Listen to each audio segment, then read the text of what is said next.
When we were here before you, we saw what was happening to the economy. We talked about it. We took the steps. The economy has continued to get worse. Well, you appear to be going where perhaps no Federal Reserve chairman has gone before, but just how much more are you prepared to commit? Well, I think we need to do what we need to do to keep the U.S. credit system working. What we will not hear is that any of the industry's problems are at the hands of any of the witnesses who will come before us. They will tell us that it is totally some other set of circumstances. We've moved as aggressively as we could to position GM for long-term success and felt that we were, as my colleagues mentioned, well on our road to turning around the North American business. But we thought we were on our way. Since then, the industry and the economy, of course, has been hit hard by global financial markets. And then the global financial crisis hit. And we all know that it hit everyone. And the recent plunge in vehicle sales threatens not only GM's ongoing turnaround, but in fact our real survival. We thought we were on our way. Public confidence in what we have done so far is lower than anybody would have wanted to be. What would it mean if the domestic industry were allowed to fail? Without question, in our mind, it is dire. The cost would be catastrophic. It is critical. Have devastating ripple effects across the entire U.S. economy. It is a crisis. Is there a move on to replace the dollar system? Because the dollar system is essentially declared dead.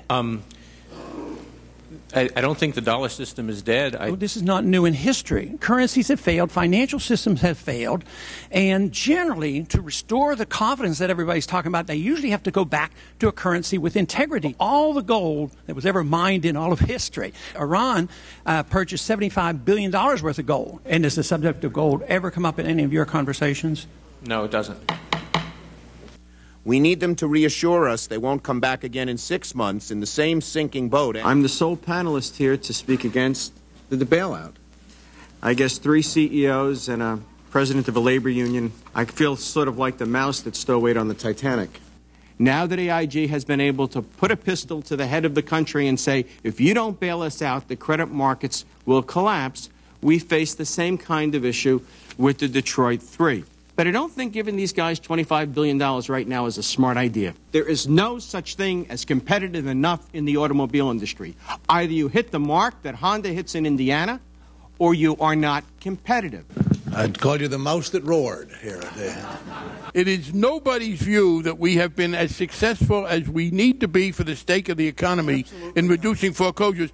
I have reservations about spending TARP resources to directly subsidize foreclosure mitigation because this is different than the original investment intent. The bill is replete with authorization to you not simply to buy up mortgages, but in effect to do some spending. So the argument that this is not part of the program simply doesn't work. And I think it is very, very important to stay with the purpose of the TARP. We would assume to pay you back just like we would the investors. Not me, the taxpayers. The taxpayers, and just as we'll pay our debt down from our investors, we would pay it back to... What if you don't, though?